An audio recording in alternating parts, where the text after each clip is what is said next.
To hold kids accountable, I put a program together that they can see. It breaks down what we want them to do, and it forces them to slow down and master something. If you ever heard the quote of don't be a jack of all trades and a master of none, we want you to master something. So then week through week, as you go through this program, you've mastered multiple things. Another reason that I created this program is because when I watch coaching today, a large majority of it is done through dialogue. So when I explain something to a kid, I have a picture in my head. That kid hears a different picture. So we have to get to the point where we see the same picture. And I think video helps bridge that gap. And most kids being visual learners, which explains why you retain 83% of what you see and only 17% of what you hear. So what we've done is we've just reversed the concept of coaching and make sure that kids can watch and hear what they need to do. And we think that's going to help them become a much more complete player much faster.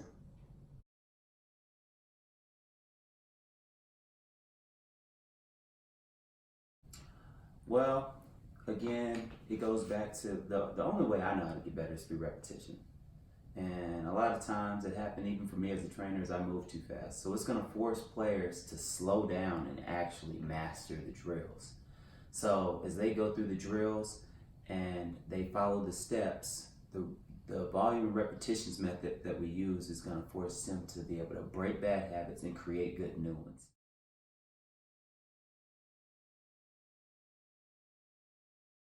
Typically, a session is an hour, even if it's two.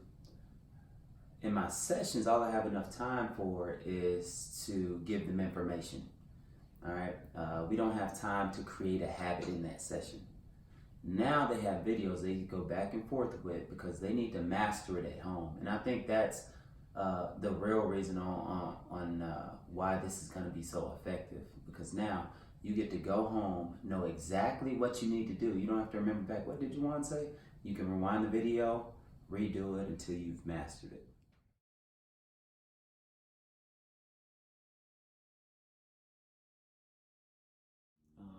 One way to create a priority list is you consider your position, you consider your genetics, but more importantly, you consider where you want your game to go. A good rule of thumb to have is practice the things you do 1,000 times in one game, not the things you do once every 1,000 games. And a lot of kids mess up in that area is that they practice on what they want instead of what they need. So what you have to do is put more time into what you need, even if it's boring, and then now you've created a foundation and you can build off of that.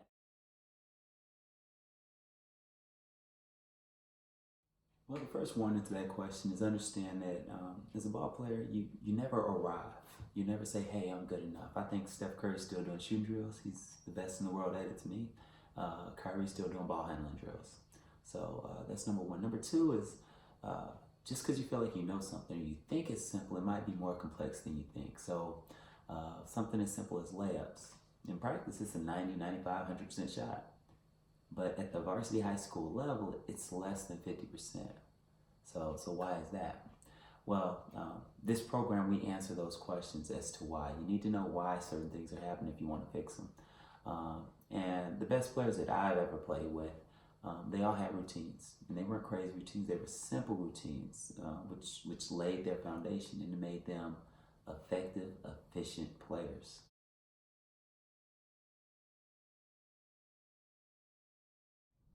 So first off, you get to practice these drills in the privacy of your own home. Um, Another thing is a saying that I say is you have to fail your way to success. Michael Jordan's quote is, I failed over and over and over again, and that's why I succeed. So you have to get to the point where you embrace failure and you get used to it, and then that's what's going to allow you to become the best version of yourself at adversity, and that you put the time in to become really good at something. And then it's just something you carry with you through life as an overcomer.